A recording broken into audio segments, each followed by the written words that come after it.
The palace had seen storms before, scandals, arguments, icy silences, but nothing prepared the royal household for this.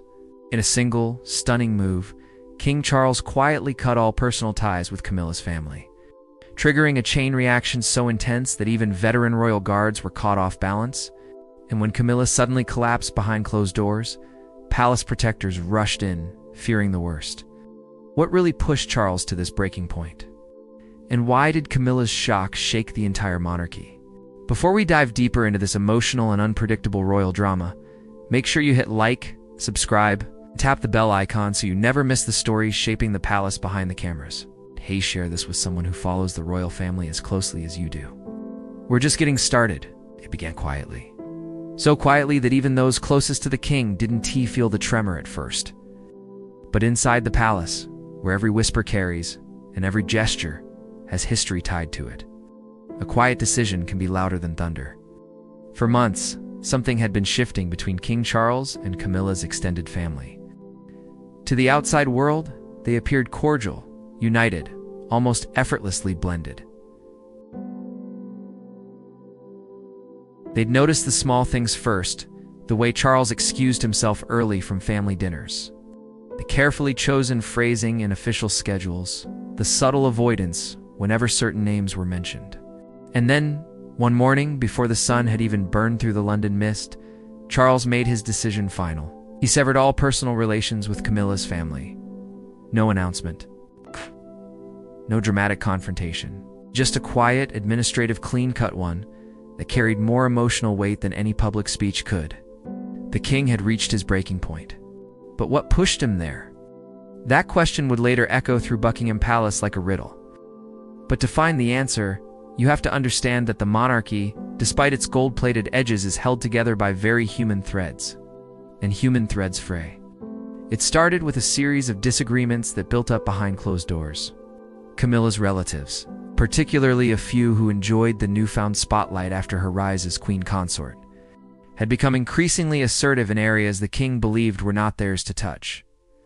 Invitations to private events, requests for influence, casual remarks about royal procedures.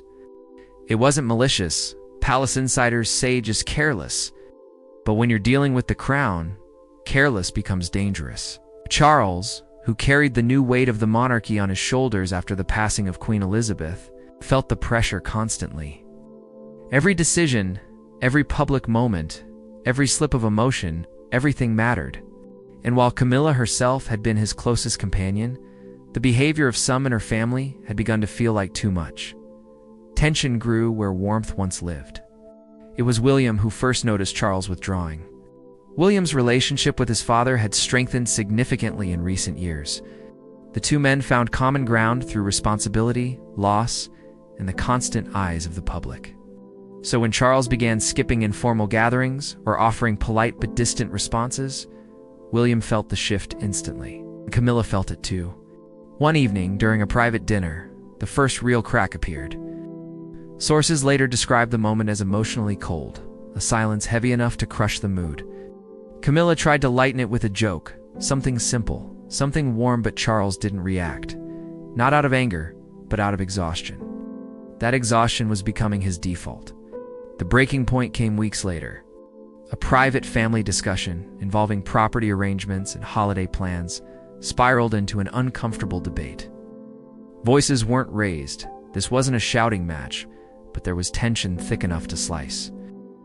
Charles felt his authority being nudged, questioned, even challenged by people who had never held the weight of the crown, yet suddenly acted as if they had a seat at the royal table. And for a king who values order, duty, and boundaries, that was the final straw. That same night, after returning to his private study, Charles made a decision he had resisted for months. Enough. He quietly instructed palace officials to remove personal involvement with Camilla's extended family from all royal schedules, communications, and private arrangements. Any non-essential ties would be dissolved. No hostility, no drama, just distance. It wasn't about punishing them. It was about protecting the monarchy's internal stability. And some say, protecting himself. But decisions within the monarchy never stay quiet forever. When Camilla learned of it, the shock was instant. This wasn't Charles being moody or withdrawing into himself.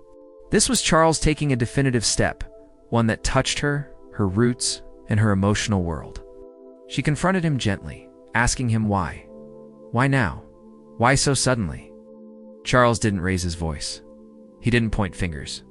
He only said, "I need space from influences that distract from the duty ahead." Cold words, perhaps, not untrue. Still, Camilla felt blindsided. To her, family wasn't something you trimmed like an overgrown branch. It was messy, complicated, sometimes frustrating, but still family. And knowing Charles had quietly severed those ties without her involvement struck at something deeply personal. The palace staff began to feel the tension ripple almost immediately. Assistants whispered in hallways. Senior advisors exchanged looks. Royal guards, trained to keep their expressions neutral, sensed a heaviness in the air. And when the guards sense it, you know it's serious, because they notice everything. One guard later described the atmosphere as the calm before a storm no one could name. Behind the scenes, the emotional distance between Charles and Camilla began to widen, even if their public appearances still radiated royal unity. Charles retreated into paperwork and meetings. Camilla threw herself into engagements, charity work, anything that kept her occupied. The palace became a chessboard of silent movements. And then came the day that changed everything. Camilla had been under immense stress, balancing public duties, internal family worries, and an emotional bruise she didn't quite know how to process. She had always been strong, resilient, capable of handling pressure. But even the strongest foundations crack under enough weight. She was scheduled to attend a private briefing with senior aides that morning. As she walked toward the meeting room, 2 guards stationed in the corridor noticed she looked pale, more than usual. Her steps were steady, but slightly slower. Her breathing, faint but shallow. They exchanged a glance. They'd been trained to pick up on these things. And then it happened. Just as she reached the doorway, Camilla's body weakened. Her hand reached out for balance, fingers brushing the edge of a table, but slipping off. She collapsed. The sound wasn't loud, but for the 2 guards, it was like an explosion. One rushed forward instantly, calling out for medical support.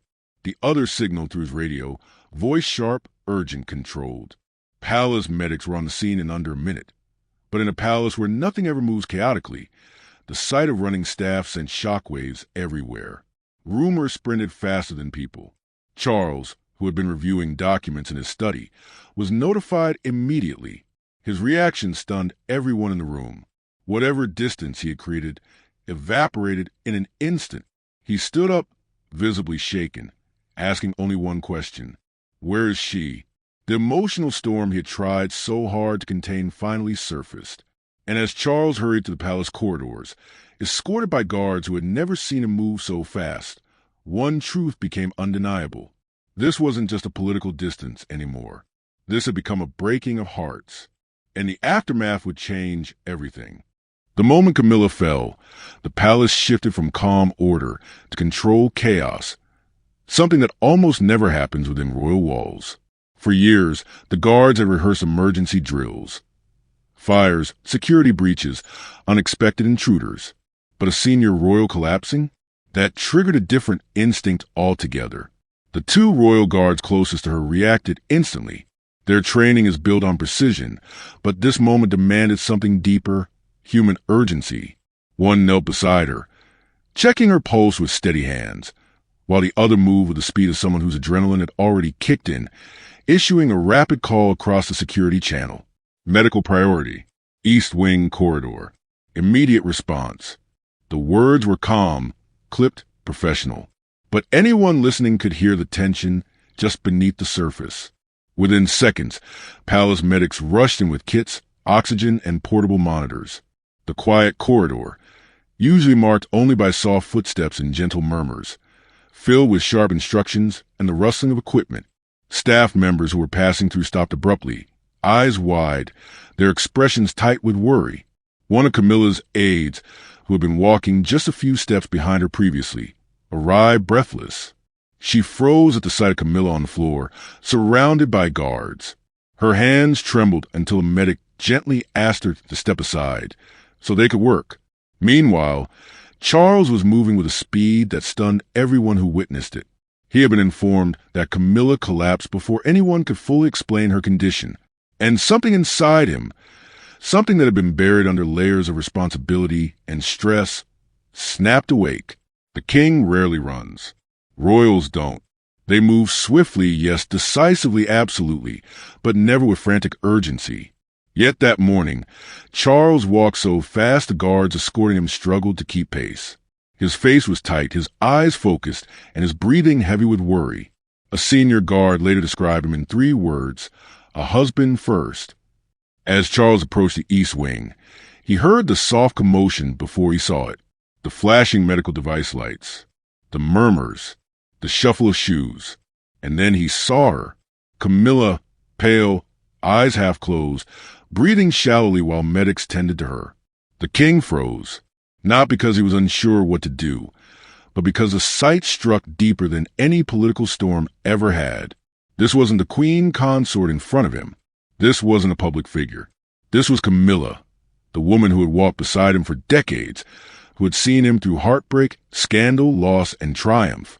And now she lay fragile on the polished palace floor. Camilla, he whispered, voice cracking in a way that none of the guards had ever heard. One of the medics stepped forward. Your Majesty, we're assessing her. Please allow us a moment. It was rare, almost unheard of, for someone to speak to the king with such firmness. But in emergencies, titles melt away, roles shift, and Charles didn't fight it. He simply stepped back, hands shaking slightly. But his eyes didn't leave her, not for a second. The medical team worked rapidly. Oxygen, hydration, blood pressure reading, a neurological check. Their movements were practiced, but tense. They exchanged glances. Her numbers weren't terrible, but they weren't reassuring either. Stress can be invisible until it isn't. After several minutes, Camilla's eyes fluttered open slightly. She was conscious, but disoriented. She tried to speak, but only managed a faint breath of words. Charles, I'm fine. But she wasn't fine. Everyone could see that. Even the guards who normally hid their emotions behind years of conditioning. One of the medics leaned closer. Ma'am, please don't try to speak. We need to move you to the private medical suite. Camilla blinked slowly, as though trying to understand where she was. Then her gaze settled on Charles. And in that fragile moment, something passed between them. Something raw and unfiltered. Fear, guilt, unspoken words, and the heavy shadow of their recent strain. Charles stepped forward, voice low. I'm here. I'm right here. His tone wasn't royal. It wasn't formal. It was intimate, almost desperate. The palace staff standing nearby felt like intruders in a deeply private moment. Even the guards shifted their eyes away respectfully. The medics carefully lifted Camilla onto a stretcher. Charles wanted to walk right beside her, but protocol required a guard to position himself between the king and medical equipment for safety reasons. Still, Charles remained close enough that Camilla could see him, close enough that he could hear every instruction the doctors gave. As the group moved down the corridor, palace employees stepped aside quickly. Whispered questions floated through the air. Is she all right? What happened? Was it a fall? Is this serious? No one had answers yet, but the look on Charles's face made the palace quieter than it had been in years. Inside the private medical suite, a more comprehensive evaluation began. Machines hummed softly, wires connected to monitors, and Camilla's breathing slowly steadied. But emotionally, she was unraveling, and the breakdown wasn't from the collapse alone. She looked fragile, not in a physical way, but in a deeply human one. Charles stayed near her bedside, his posture rigid from fear and his jaw clenched with regret. If anyone had entered the room at that moment, they would have seen something rare, a king who looked utterly powerless. Minutes passed, then half an hour. Slowly, Camilla regained full alertness. She turned her head weakly toward Charles. I didn't mean for any of this, she whispered. Charles swallowed hard. You don't need to explain, he said softly. But deep down, he knew she wasn't talking about the collapse. She was talking about everything. Her family, the tension, the distance that had stretched between them. Camilla continued, voice trembling. "I never wanted you to feel overwhelmed or alone." Charles reached for her hand, another rare sight in royal spaces, and held it gently. "You are not the problem," he said quietly, "and I'm sorry if I made you feel otherwise." Her eyes glistened. For a moment, the monarchy didn't matter. Protocol didn't matter. Public perception didn't matter. This was two people finally acknowledging the storm they had been trying to weather separately. Outside the door, royal guards maintained the perimeter. None of them spoke, but their expressions were tight. Guards are trained to be statues in public, but in private crises, they become silent witnesses, absorbing the tension, the fear, the weight of royal emotion. One guard later confided to a colleague that seeing Camilla collapse felt like watching part of the monarchy fall with her. Inside, the medical team continued monitoring her. They suspected emotional stress as a core trigger, a result of exhaustion, sleepless nights, and the emotional strain of recent events. The diagnosis wasn't officially confirmed yet, but Charles didn't need a report. He knew the distance he created had hurt her. He knew the silence between them had grown too loud. And he knew something needed to change, because this collapse wasn't just a medical incident. It was a symptom of a deeper fracture, a fracture neither of them could ignore anymore. And as the palace settled into a tense, watchful quiet, one question lingered in the air. What happens to the monarchy when the people holding it together begin to break? The answer would come soon, through the help of two unexpected stabilizers, Prince William and Princess Kate. When news of Camilla's collapse reached Kensington Palace, William was already preparing for a briefing. The message came through his private line, short, urgent, and stripped of ceremonial phrasing. For a moment, he didn't speak. He stood perfectly still, processing the weight of what he'd just heard. Then he closed the folder in front of him and simply said, "I'm going to father." Kate, who had been reviewing plans across the table, looked up immediately. She could read William's expression better than anyone. The solemn tension in his face told her everything long before he said the words aloud. Camilla collapsed inside the palace. Kate's breath caught. "Is she stable?" "I don't know," William replied, "but I need to be there." And without another word, she stood. "Then I'm coming with you." As the couple traveled to Buckingham Palace, William's mind replayed the complexities of the past months. The tension between Charles and Camilla's family hadn't escaped him. He had seen the subtle shifts, the way his father had grown quieter, the way Camilla tried to mask her stress beneath polite smiles. He never expected it to culminate like this. Kate reached over and took his hand. Silent reassurance. William squeezed gently, grateful in a way he couldn't express verbally. Kate had a way of grounding him, especially during family storms.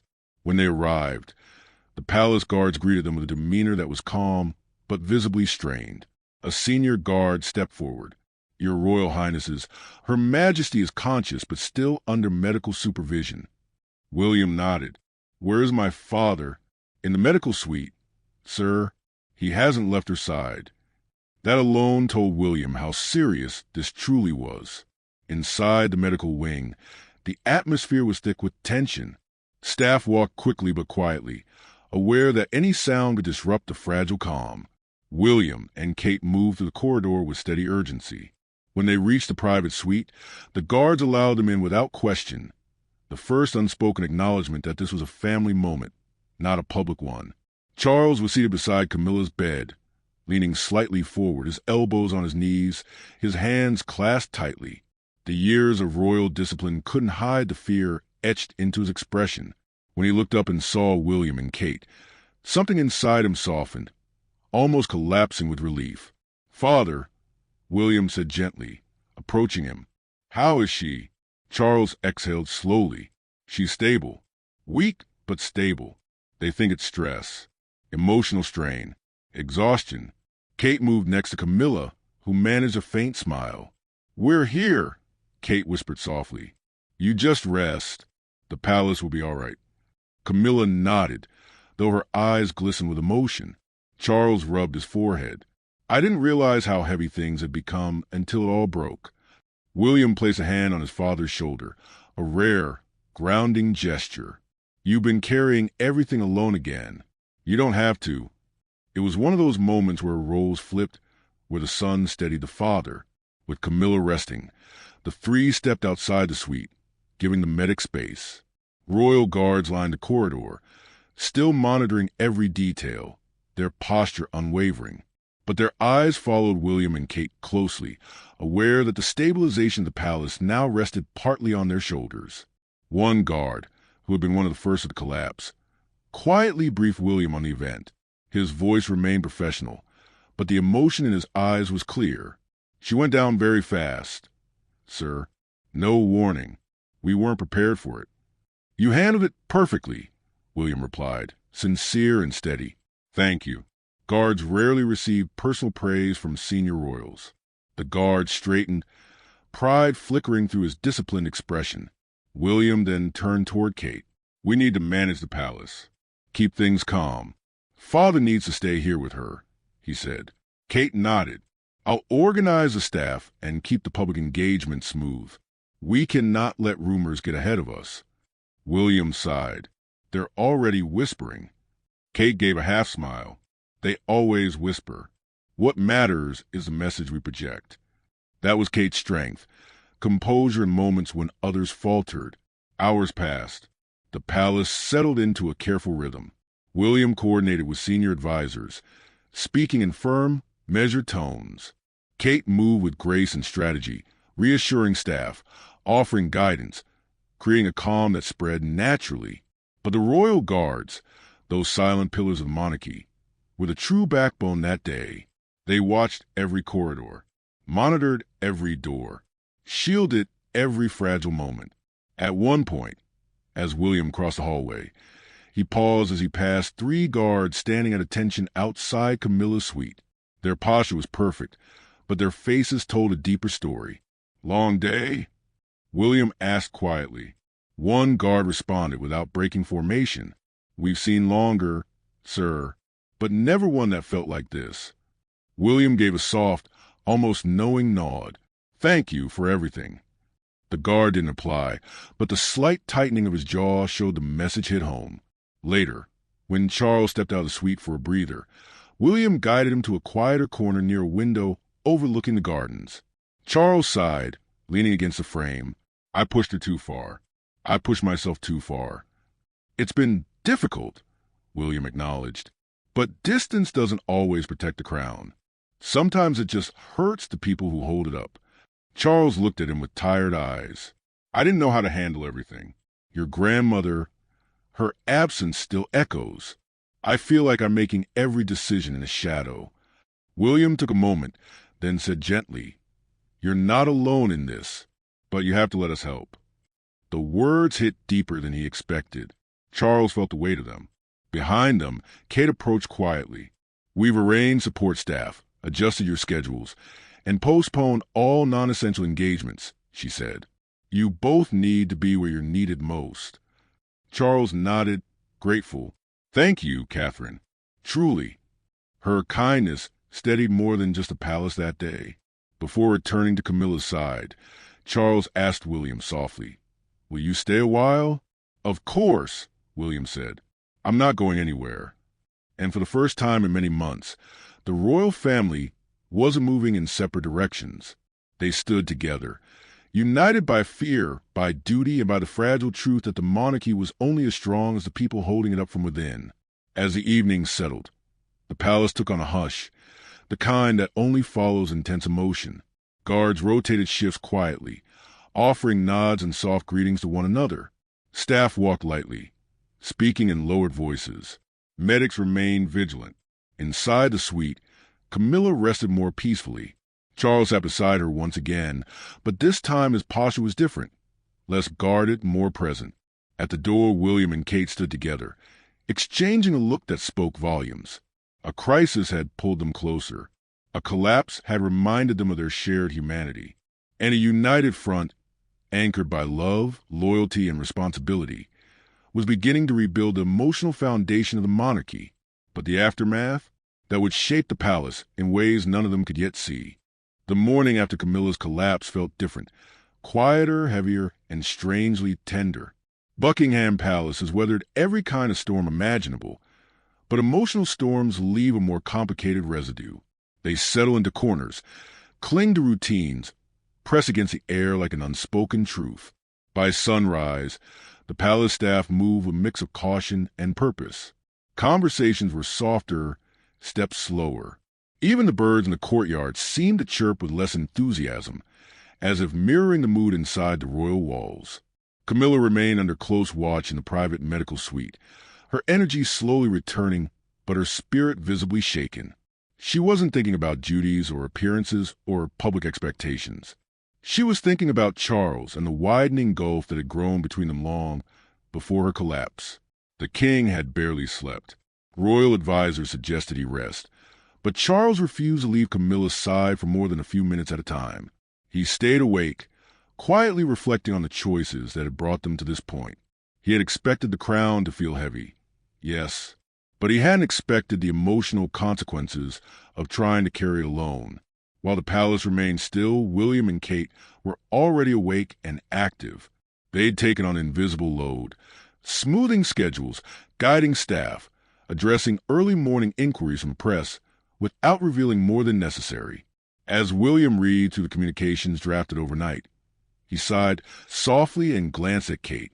"We need to remind everyone that the monarchy is steady," he said, "even if internally we're still working through things." Kate nodded, showing unity starts at home. And right now, the whole family needs healing, not headlines. She placed a reassuring hand on his arm. "Your father will listen to you today." William wasn't so sure, but he hoped she was right. By mid-morning, after a long night of medical checks, Camilla woke fully for the first time. Her strength was returning, but her heart felt uneasy, like she'd woken into a different life from the one she fainted in. Charles noticed immediately. "You're awake," he said softly. Camilla blinked, adjusting to the light. She offered him a faint smile. "I didn't mean to frighten everyone." "You frightened me," Charles admitted, his voice rougher than usual. "You truly did." She studied him, her eyes softer now. "You're exhausted too, Charles. You've been trying to fix everything without letting anyone help." The king's expression tightened, because she was right and he knew it. "I thought distance would create clarity," he confessed. "But all it created was more distance." Camilla exhaled weakly. "Cutting ties with my family, doing it the way you did, it hurt, Charles. Not because of them, but because it felt like you were closing a door on me." He looked down, hands clasped, struggling to find the right words. "I wasn't trying to shut you out," he said finally. "I was trying to keep the burden from growing. But I ended up building walls instead." Camilla reached for him, slowly, shakily. He took her hand, instantly. "You're not supposed to protect the crown alone," she whispered. Charles's eyes softened with guilt and love. When William and Kate entered later that morning, they found the atmosphere changed. The tension from the day before had thinned, replaced by something fragile but hopeful. "Good morning," Kate said gently as she approached Camilla. Camilla smiled, tired but sincere. "Thank you for everything yesterday. I know it must have been chaotic." "We handled what we could," William replied, glancing at his father. "The rest, well, that's family." Charles gave a small nod, acknowledging the unspoken truth. William chose his moment carefully. "Father, can we talk for a bit?" Charles hesitated, then stood. "Of course." They moved into the adjoining room, a quieter space, away from the medics and monitors. For a long moment, neither spoke. Then William broke the silence. "You don't have to carry the crown as a punishment," he said quietly. "No one expects you to be perfect. Not me, not the country, not anyone." Charles looked at the window, where morning light fell across the floor. "It feels like I'm ruling in the shadow of giants," he said. "Your grandmother, her presence still fills these halls." William shook his head gently. "She set a standard, but she never expected you to be her. You're meant to be you." Charles exhaled, tension loosening slightly. "I made mistakes with Camilla. I let stress turn into silence." William placed a hand on his father's shoulder. "Then fix it. The monarchy is strongest when we face things together." It was the word together that broke through. Outside the suite, Kate sat beside Camilla, speaking to her softly. You know, Kate said, I've learned something about this family. We stay upright because we lean on each other, not because we stand alone. Camilla's eyes glistened. You always know how to suit a storm. Kate smiled. No storms allowed today. You're healing, and we're all here. Camilla nodded, grateful in a way she couldn't fully articulate. By early afternoon, the palace atmosphere had changed again, not back to normal, but calmer. Guards walked with quiet confidence, knowing the worst had passed. Senior advisors resumed their roles with renewed focus. The staff felt the shift too, because emotional equilibrium, once restored, ripples through every layer of palace life. And when Charles returned to Camilla's room, he looked lighter, not unburdened, but carrying the weight differently. He sat beside her and spoke without hesitation. I'm going to fix this, he said. Not just for the monarchy, but for us. I want us to walk through the next years differently, with less silence, fewer walls, more honesty. Camilla reached for his hand again. Then start now. Charles smiled softly. I already have. Later that evening, William and Kate returned to check on them. Charles stood beside Camilla's bed. Still king, still responsible, but more human than anyone had seen him in months. We'll be all right, Charles told them. Thank you for helping us find our way through this. William nodded. Family comes first. Always. Kate added gently. The palace feels steadier today. You too did that. Camilla smiled, still tired, but glowing with relief. And outside the suite, the guard stood tall, listening to the muffled voices inside, knowing that what they were witnessing wasn't just a recovery of a queen consort, but the quiet restoration of the monarchy's emotional core. Because sometimes the crown survives not through power or tradition, but through people learning how to hold each other up when everything feels like it's falling. And for the first time in months, Buckingham Palace felt whole again,